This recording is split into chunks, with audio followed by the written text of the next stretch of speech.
Hey, I'm Peter, and I recently changed schools because my dad found a job in a different city. I suffer from social anxiety, so the idea of making new friends petrified me. But it got worse. My new school based 50% of their grades on oral participation.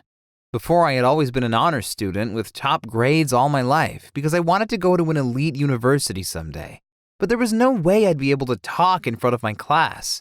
And because I didn't want to become one of the bad students, I came up with a plan. On my first day at my new school, I took in a letter which read, "I'm Peter. I have mutism and several problems with my hearing." I gave it to the teacher, and after he read it, he asked, "Can you hear me?" Of course, I could hear him perfectly, but I acted like I didn't understand him. That's why I leaned forward so that my ear was almost touching his mouth, and when he asked again if I could hear, I nodded.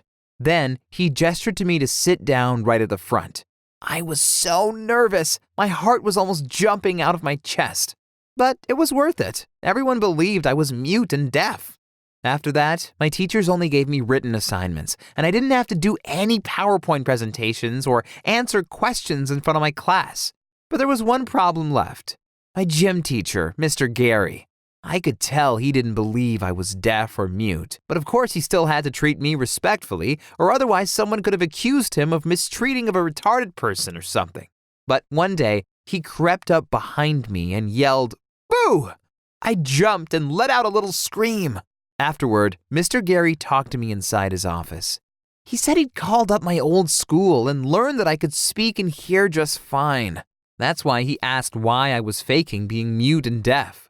Well, I told him everything about my social anxiety and how I didn't want to fail my classes. Luckily, Mr. Gary turned out to be really cool. He said he'd keep my secret and even told me I was one of the most badass people he knew for pulling this off. Wow, maybe he was right. Maybe I was badass after all.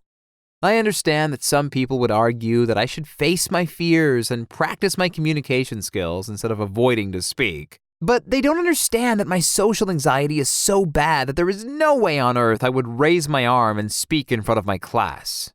In this way, instead of getting an F for my oral participation, I'm only graded on my written work. And that's 1,000 times better because it will allow me to go to Stanford or MIT someday.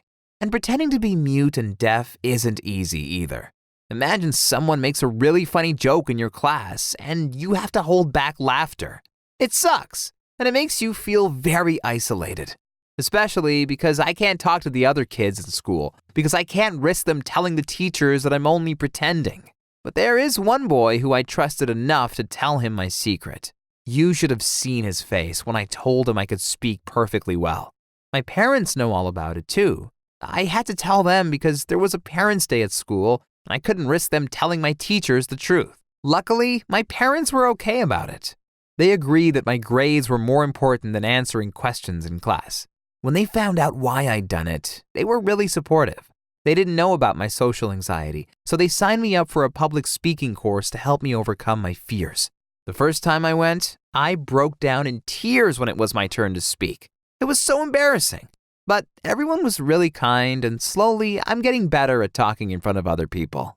Maybe one day I'll be able to tell the truth at school, but not yet. Thanks for listening, and please subscribe to this channel.